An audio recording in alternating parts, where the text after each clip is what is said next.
السلام علیکم ورحمۃ اللہ وبرکاتہ۔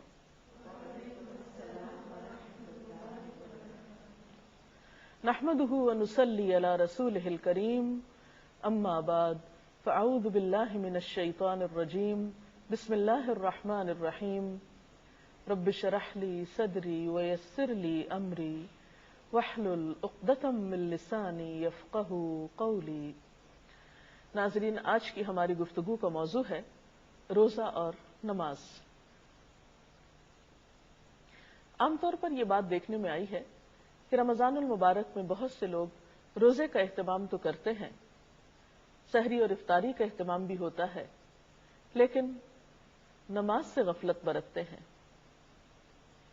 حقیقت یہ ہے کہ جس طرح روزہ اہم ہے، اسی طرح نماز بھی اہم ہے۔ روزہ اگر فرض عبادت ہے تو نماز بھی ایک فرض عبادت ہے۔ رمضان سال میں ایک مرتبہ آتا ہے تو نماز دن میں 5 دفعہ ادا کرنے کا حکم ہے۔ نماز اللہ سبحانہ و تعالی سے ملاقات کا ذریعہ ہے، اپنی محبت کے اظہار کا ذریعہ ہے، اپنی اطاعت کے اظہار کا ذریعہ ہے۔ نماز کے بغیر دین مکمل نہیں ہوتا۔ نماز دین کی بنیاد ہے۔ نماز کو چھوڑنا دین کی بنیادوں کو ہلا دینا ہے۔ اللہ سبحانہ وتعالیٰ قرآن پاک میں فرماتے ہیں، ان الصلاۃ کانت علی المؤمنین کتابا موقوتا، کہ بے شک نماز مومنوں پر وقت کی پابندی کے ساتھ فرض کی گئی ہے۔ یعنی اس کے فرض ہونے میں، اس کے اہم ہونے میں کوئی شک و شبہ کی گنجائش نہیں۔ بار بار قرآن پاک میں آتا ہے، وَأَقِيمُوا الصَّلَاةَ وَآتُوا الزَّكَاةَ، نماز قائم کرو اور زکوٰۃ ادا کرو۔ اگر قرآن پاک پر غور کیا جائے تو ہم دیکھتے ہیں کہ شاید ہی نماز سے زیادہ کسی اور چیز کے بارے میں اتنا تاکیدی حکم دیا گیا ہو یا اتنی زیادہ تکرار ملتی ہو۔ نماز دراصل ہمارے روزمرہ ہونے والے گناہوں کے کفارے کا بھی ذریعہ ہے۔ حقیقت یہ ہے کہ ہم سب انسان کسی نہ کسی طرح غلطی کر بیٹھتے ہیں، کوئی نہ کوئی گناہ ہم سے سرزد ہو جاتا ہے، لیکن جب ہم نماز پڑھتے ہیں تو ساتھ ساتھ گناہوں کی صفائی ہوتی چلی جاتی ہے۔ اس کے بارے میں ایک حدیث میں آتا ہے، حضرت ابو ہریرہ کہتے ہیں کہ نبی صلی اللہ علیہ وسلم نے فرمایا کہ تمہارا کیا خیال ہے کہ اگر تم میں سے کسی کے دروازے پر نہر بہتی ہو اور وہ اس نہر میں ہر روز 5 مرتبہ نہائے تو کیا اس کے بدن پر کوئی میل کچیل باقی رہ جائے گا؟ صحابہ کرام نے عرض کیا، نہیں، کسی قسم کا میل کچیل باقی نہیں رہے گا۔ تو آپ صلی اللہ علیہ وسلم نے فرمایا، یہی 5 نمازوں کی مثال ہے۔ اللہ تعالیٰ ان نمازوں کے ذریعے گناہ مٹا دیتا ہے۔ تو گویا دن میں 5 مرتبہ پاک صاف ہو کر اللہ پاک کے حضور حاضر ہونا انسان کی گناہوں کی معافی کا ذریعہ بھی ہے، اور انسان کے دل پر جو بوجھ آ جاتا ہے ان گناہوں کے ذریعے اس کو اتارنے کا سبب بھی ہے۔ پھر خاص طور پر مرد حضرات اگر مسجد میں جا کر نماز پڑھتے ہیں تو اس کا اجر و ثواب اور بھی زیادہ ہے۔ اللہ سبحانہ وتعالی ان کو اپنے ملاقاتی قرار دیتے ہیں۔ حضرت سلمان سے روایت ہے، نبی اکرم صلی اللہ علیہ وسلم نے فرمایا، جس نے اپنے گھر میں اچھی طرح وضو کیا اور پھر وہ مسجد میں آیا، وہ اللہ تعالیٰ کا ملاقاتی ہے، اور میزبان کے لیے ضروری ہے کہ وہ اپنے ملاقاتی کی عزت کرے۔ یعنی ایسے لوگ عزت کے مستحق ہیں جو خاص طور پر مسجد میں نماز کا اہتمام کرتے ہیں۔ رمضان المبارک میں فرائض کے علاوہ خاص طور پر قیام اللیل کی بہت تاکید ملتی ہے۔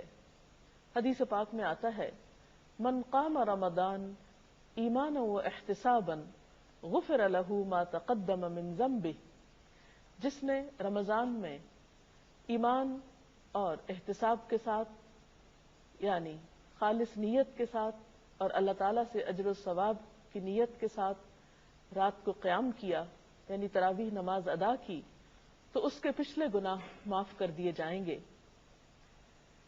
تراویح کی نماز بنیادی طور پر ایک نفل نماز ہے، نبی صلی اللہ علیہ وسلم سے ہمیں یہ پتہ چلتا ہے کہ آپ نے رمضان کی آخری راتوں میں باجماعت بھی اس نماز کا اہتمام کیا۔ حضرت ابو ذر سے مروی ہے، کہتے ہیں کہ ہم نے آپ صلی اللہ علیہ وسلم کے ساتھ روزے رکھے، آپ نے ہمیں تراویح کی نماز نہ پڑھائی یہاں تک کہ رمضان کے 7 دن باقی رہ گئے، یعنی آخری عشرہ آ گیا۔ 23ویں رات کی 1/3 گزرنے پر آپ نے ہمیں تراویح پڑھائی، پھر آپ نے 24 شب کو نماز نہیں پڑھائی۔ 25ویں شب آدھی رات گزرنے پر نماز تراویح پڑھائی۔ ہم نے کہا یا رسول اللہ صلی اللہ علیہ وسلم، کیا ہی اچھا ہو اگر آپ رمضان کی باقی راتوں میں بھی ہمیں نفل نماز پڑھائیں۔ نبی صلی اللہ علیہ وسلم نے فرمایا، جس نے امام کے فارغ ہونے تک امام کے ساتھ قیام کیا، یعنی باجماعت یہ نماز ادا کی، اس کے لیے ساری رات کے قیام کا ثواب لکھا جائے گا۔ پھر آپ نے ہمیں نماز تراویح نہیں پڑھائی حتیٰ کہ 3 روز باقی رہ گئے، چنانچہ آپ نے ہمیں تیسری مرتبہ 27ویں شب تراویح پڑھائی، جس میں اپنے اہل و عیال کو بھی شامل کیا، یعنی خواتین بھی شامل ہوئیں، یہاں تک کہ ہمیں فلاح کے ختم ہونے کا ڈر ہوا۔ میں نے حضرت ابو ذر سے پوچھا فلاح کیا ہے؟ حضرت ابو ذر نے جواب دیا سحری، یعنی آپ نے اتنی طویل نماز پڑھائی کہ صحابہ کرام کو یوں محسوس ہوا کہ گویا سحری کرنے کا وقت بھی گزر۔ سوال یہ پیدا ہوتا ہے کہ آپ صلی اللہ علیہ وسلم نے روزانہ کیوں نہیں نماز پڑھائی؟ آپ خود تو تہجد کا اہتمام باقاعدگی کے ساتھ کیا کرتے تھے۔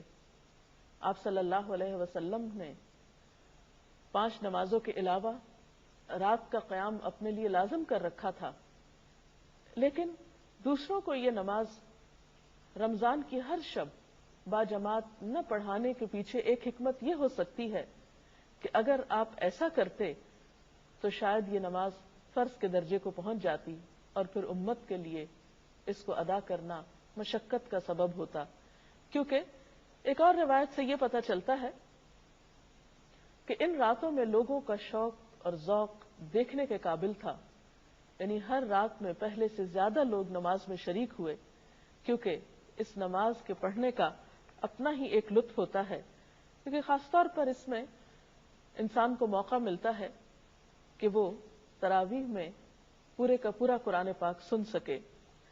رات کے اس قیام کے علاوہ دن میں مختلف اوقات میں نوافل کا اہتمام کیا جا سکتا ہے، کیونکہ رمضان میں ایک نفل ادا کرنے کا ثواب عام دنوں کے فرض ادا کرنے کے برابر ہے، لیکن یہ یاد رہے کہ نوافل میں اعتدال بہت ضروری ہے۔ حضرت انس کہتے ہیں کہ نبی صلی اللہ علیہ وسلم نے فرمایا، نفل نماز اپنی طبیعت کی خوشی اور شوق کے مطابق پڑھو، جب طبیعت تھک جائے تو بیٹھ جاؤ۔ اس سے یہ بھی پتہ چلتا ہے کہ نفل نماز بیٹھ کر بھی ادا کی جا سکتی ہے، اور جتنی کسی کی استطاعت ہو اس کے مطابق۔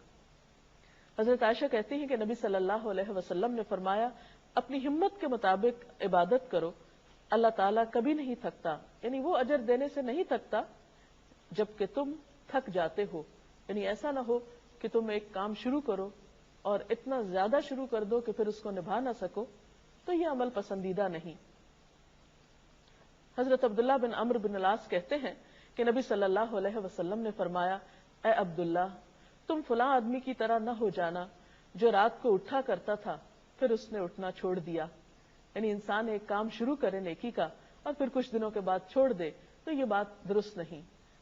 اس کا یہ مطلب نہیں کہ ہم رمضان میں تراویح کی نماز چھوڑ دیں کہ شاید ہم عام دنوں میں تہجد نہیں پڑھ سکیں گے، نہیں، ہو سکتا ہے کہ اللہ سبحانہ و تعالی ہمیں رمضان میں تراویح کو پابندی سے ادا کرنے کی وجہ سے عام دنوں میں بھی تہجد کی توفیق عطا کریں، کیونکہ تہجد کی نماز ایک بہت خوبصورت نماز ہے، وہ وقت دعاؤں کی قبولیت کا وقت ہوتا ہے اور انسان کے لیے بہت ہی سکون اور اجر کا ذریعہ ہے۔ نفل نمازوں میں ایک اور نماز جو بہت ہی باعث اجر ہے وہ چاشت کی نماز ہے۔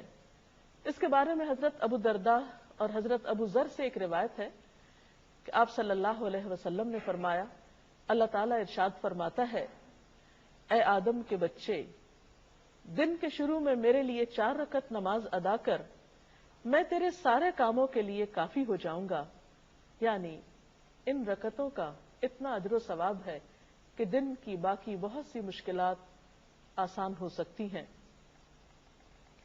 تو آج کی بات کا خلاصہ یہ ہے کہ نماز کی پابندی کی جائے۔ اگر کوئی شخص نماز ادا نہیں کرتا تو اسے یہ بات اچھی طرح معلوم ہونی چاہیے کہ وہ اللہ تعالیٰ کے حق میں ایک بہت بڑی کوتاہی کا مرتکب ہو رہا ہے۔ نماز کا چھوڑنا گناہ کبیرہ ہے۔ انسان سوچے تو اللہ سبحانہ و تعالیٰ نے ہمیں کتنی بے شمار نعمتیں دے رکھی ہیں۔ ہمارا یہ وجود، کھانے پینے کی نعمتیں، یہ زمین، یہ آسمان، یہ سب کچھ اس نے ہمارے لیے پیدا کیا۔ سب کچھ اس سے لے کر پھر آخر ہم اسی کو یاد کیوں نہیں کرتے؟ کیونکہ اس کا حکم ہے کہ اقم الصلاۃ لذکری، نماز میری یاد کے لیے قائم کرو۔ یہ یاد کرنے کا، اس کی ملاقات کرنے کا ایک بہترین طریقہ ہے، اور اگر ہم اس کو اس کے بتائے ہوئے طریقے کے مطابق یاد نہیں کرتے تو یہ اس کی رضامندی حاصل کرنے کا ذریعہ نہیں ہو سکتا۔ اسی لیے ہم دیکھتے ہیں کہ نبی صلی اللہ علیہ وسلم نے اسے اسلام اور کفر کے درمیان ایک حد فاصل قرار دیا۔ پھر اسی طرح آپ نے اسے دین کا ستون قرار دیا۔ پھر اسی طرح ہم دیکھتے ہیں کہ قرآن پاک میں نماز نہ پڑھنے والوں کے لیے بہت وعید آئی ہے۔ اللہ تعالیٰ کا ارشاد ہے کہ فی جنات یتساءلون عن المجرمین، یعنی جنت میں جب اہل جنت پہنچ جائیں گے تو وہ مجرموں سے سوال کریں گے، ما سلککم فی سقر، تمہیں جہنم میں کیا چیز لے گئی؟ قالوا، وہ کہیں گے، لم نک من المصلین، ہم نماز پڑھنے والوں میں سے نہ تھے، ولم نک نطعم المسکین، اور ہم مسکین کو کھانا نہیں کھلاتے تھے، وَكُنَّا نَخُوضُ مَعَ الْخَائِضِينَ، اور ہم بحثیں کرنے والوں کے ساتھ مل کر بحثیں کرتے تھے۔ ہمیں سوچنا چاہیے کہ کہیں ہم تو ایسے لوگوں میں شامل نہیں کہ جو اللہ تعالیٰ کے حقوق بھی پامال کرتے ہوں اور دوسری طرف بندوں کا بھی خیال نہ کرتے ہوں اور محض باتیں ہی بنانا جانتے ہوں، کیونکہ کوئی بھی کام محض باتیں کرنے سے نہیں ہوا کرتا جب تک کہ عملی طور پر کوشش نہ کی جائے۔ اور یہ بات بھی یاد رہے کہ قیامت کے دن پہلا سوال نماز کے بارے میں ہوگا۔ اگر پہلے ہی سوال میں فیل ہو گئے تو باقی چیزوں کا کیا ہوگا؟ اس لیے ہم سب کے لیے یہ بات ضروری ہے کہ ہم رمضان کو ایک بہترین موقع جانتے ہوئے اپنے آپ کو نماز کا پابند بنائیں، کیونکہ روزہ ہمیں ایک ایسی فضا مہیا کرتا ہے، ہمیں روحانی طور پر ایسی طاقت عطا کرتا ہے کہ جس میں ہمارے لیے یہ بات آسان ہو جاتی ہے کہ ہم اللہ تعالیٰ کی طرف رجوع کریں۔ مثلا یہ کہ عام طور پر اگر صبح کے وقت اٹھنا مشکل لگتا ہے تو رمضان میں سحری کے لیے تو اٹھا ہی جاتا ہے۔ اگر 30 دن تک ہم صبح کے وقت فجر کی نماز پابندی کے ساتھ ادا کریں تو انشاءاللہ تعالیٰ ہماری یہ عادت بن جائے گی، اور رمضان کے بعد پھر اس عادت کو قائم رکھنا مشکل نہ ہوگا۔ اسی طرح اگر رات کو تراویح پڑھی جا رہی ہے تو بعد میں بھی عشاء کی نماز بھاری نہ ہوگی۔ آپ صلی اللہ علیہ وسلم نے فرمایا اگر لوگوں کو پتہ چل جائے کہ فجر اور عشاء کی نماز میں کتنا اجر و ثواب ہے تو لوگ اپنے گھٹنوں کے بل چل کر مسجدوں میں آئیں، لیکن حقیقت یہ ہے کہ ہم اس نماز کا اجر و ثواب نہیں جانتے، اسی لیے ہم اس سے کوتاہی برت جاتے ہیں۔ اللہ تعالیٰ سے دعا ہے کہ ہمیں وہ اپنے اس حق کو پہچاننے کی اور اسے صحیح معنوں میں ادا کرنے کی توفیق عطا فرمائے۔ اس سلسلے میں اگر آپ کا کوئی سوال ہو تو آپ کر سکتے ہیں۔ تراویح اور تہجد کی نماز میں کیا فرق ہے؟ تراویح رات کے پہلے حصے میں پڑھی جاتی ہے اور تہجد رات کے آخری حصے میں پڑھی جاتی ہے۔ نبی صلی اللہ علیہ وسلم نے، جیسے کہ وہ حدیث میں نے آپ کے سامنے بیان کی، ایک رات اس کو رات کے اول حصے میں پڑھا، دوسری رات درمیانے میں اور تیسری رات آخری حصے میں۔ تو یہ قیام اللیل ہی کے بنیادی طور پر دو مختلف نام ہیں۔ میرا آپ سے سوال ہے کہ اگر نماز تراویح نہ پڑھ سکیں روزہ ہو جاتا ہے اس صورت میں؟ جی ہاں، اس لیے کہ روزہ الگ عبادت ہے اور نماز تراویح الگ عبادت ہے، لیکن جان بوجھ کے تراویح چھوڑنی نہیں چاہیے، کیونکہ اس نماز کی تاکید بھی ہے اور اس کا اجر و ثواب بھی بہت ہے، اور قیام کی حالت میں قرآن پاک کا پڑھنا اور سننا قیامت کے دن سفارش کا سبب بھی ہے، تو اس لیے اس کا اہتمام کرنا چاہیے. اگرچہ آپ کا روزہ ہو جائے گا تراویح نہ پڑھنے کی صورت میں، بعض اوقات انسان بیمار ہوتا ہے یا کہیں سفر پر ہوتا ہے اور اس میں لمبی نماز پڑھنے کا اس کو موقع نہیں ملتا کسی وجہ سے، لیکن روزہ رکھنے کا موقع مل جاتا ہے تو وہ روزہ رکھ سکتا ہے. اور اسی طرح ایک بات یہ بھی ذہن میں رہے کہ بعض لوگ کسی بیماری کی وجہ سے روزہ رکھنے سے قاصر ہوتے ہیں تو وہ تراویح بھی چھوڑ دیتے ہیں. ایسا نہیں کرنا چاہیے. اگر کوئی شخص بیماری کی وجہ سے روزہ نہیں رکھ پایا اور وہ تراویح پڑھ سکتا ہے تو وہ تراویح ضرور پڑھے. اس کے ساتھ ہی ہماری آج کی اس گفتگو کا وقت ختم ہوا چاہتا ہے. کل انشاءاللہ ایک نئے موضوع کے ساتھ حاضر خدمت ہوں گے. اللہ تعالیٰ سے دعا ہے کہ وہ ہمیں اس رمضان کی برکتوں سے بھرپور فائدہ اٹھانے کی توفیق دے. اب اجازت